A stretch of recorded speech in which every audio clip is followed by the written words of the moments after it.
নমস্কাৰ প্ৰথমতে সকলোকে ইংৰাজী নতুন বছৰৰ শুভেচ্ছা জ্ঞাপন কৰিলোঁ।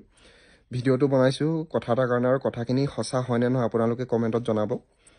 এতিয়া অসম পুলিচে মানে অসম চৰকাৰে ধৰি লওক যিখিনিয়ে মদ খাই গাড়ী চলাইছে তাৰ কাৰণে চেক বহাইছে আৰু সেইটো ভাল কাম কৰিছে, কাৰণ মদ খাই গাড়ী চলাইছে এক্সিডেণ্ট হোৱাৰ চান্স থাকে, মৃত্যু হোৱাৰ চান্স থাকে। কিন্তু প্ৰথম কথাটো কি হ'ল, যেতিয়া চেক বহাইছে, যেতিয়া মানুহজনৰ মদ খাই ধৰা পৰিছে, সেইটো সময়ত মানুহজনৰ যিখিনি ফাইন ভৰিব লাগে বা যিখিনি শাস্তি পাব লাগে সেইখিনি পাইছে, অসম পুলিচে দিছে। গাড়ী জব্দ কৰিছে, ফাইন কাটিছে আৰু যিজনে খাইছে সেইজনে ফাইনটো দিছেও। কিন্তু অসম পুলিচে নিজৰ কাম কৰি গৈছে, চৰকাৰে নিজৰ কাম কৰি গৈছে। তেনেকুৱাতে যে কেমেৰামেন এটাই গৈ যে প্ৰশ্ন সোধেগৈ, মদ ক'ত খাইছিলে, কিয় খাইছিলে, কেলে খাইছিলে, মানুহজনৰ যে মুখখন একদম ধুনীয়াকৈ স্পষ্টকৈ দেখুৱাই দিয়ে। মদ ক'ত খাইছিলে, মদ ক'ত পায় সেই কেমেৰামেনজনেও জানে, ৱাইন শ্বপত মদ পাইছে। কিন্তু ৱাইন শ্বপখনত গৈ পেলাই সুধিবলৈ সাহস নাথাকে যে মদ কিয় বিকিছ, এক্সিডেণ্ট হোৱাৰ চান্স থাকে।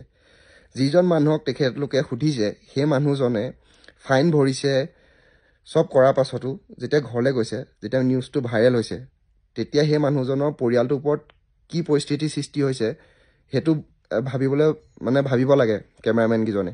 কাৰণ যাৰ ভিডিঅ' বনাইছে সেই মানুহজনো কোনোবা এজনৰ পিতেক হ'ব, কাৰোবাৰ বাপেক হ'ব, কাৰোবাৰ হাজবেণ্ড হ'ব।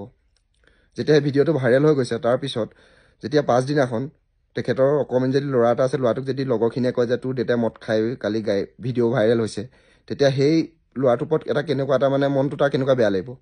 ঠিক তেনেদৰে যেতিয়া নিজৰ সেই মানুহজনীক ক'ব যে তোৰ মানুহটোৱে কালি মদ খাই গাড়ী চলাইছে, ভিডিঅ' ভাইৰেল হৈছে, নিউজত পাইছোঁ, বা মাকক ক'ব তোৰ পিতেৰে এনেকৈ মদ খাই গাড়ী চলাইছিলে, এইখিনি কালি ভিডিঅ' ওলাইছে, তেতিয়া সেই পৰিয়ালটোৰ ওপৰত এটা কেনেকুৱা এটা চিটুৱেশ্যন আহি পৰে নতুন বছৰত। তো পুলিচে নিজৰ কাম কৰিছে আৰু যিজনে ভুল কৰিছে, মদ খাই গাড়ী চলাইছে, তেখেতে শাস্তি পাইছে বা ফাইন ভৰিছে, তেখেতে নিজৰ কামেই কৰিছে ন। তেতিয়াহ'লে সেই ৰিপৰ্টাৰজনক কি দৰকাৰ গৈ পেলাই ইমানখিনি প্ৰশ্ন সুধিবলৈ, কেমেৰামেনটো দেখাবলৈ। ৰিপৰ্টাৰখিনিয়েতো গম পায় ন ৱাইন শ্বপত মদ পাইছে, তেতিয়াহ'লে ৱাইন শ্বপখনক কিয় বন্ধ কৰিবগৈ নোৱাৰে, ৱাইন শ্বপৰ মালিকক গৈ কিয় নুসুধেগৈ মদ কিয় বিকিছ। কাৰণ মদৰ পৰাইতো চবতকৈ বেছি টেক্সটো পাই আছে ন। য'ত মদটো পাইছে তো জানি শুনিও ভিডিঅ' বনাবলৈ সাহস নাই বা নিউজ দেখাবলৈ সাহস নাই। কিন্তু দুৰ্বল মানুহ এজনৰ ওপৰত পটককৈ সাহস হৈ যায় কিয় মদ খাইছিলি প্ৰশ্ন সুধিবলৈ, সেইটো অধিকাৰ কাৰো নাই কিন্তু।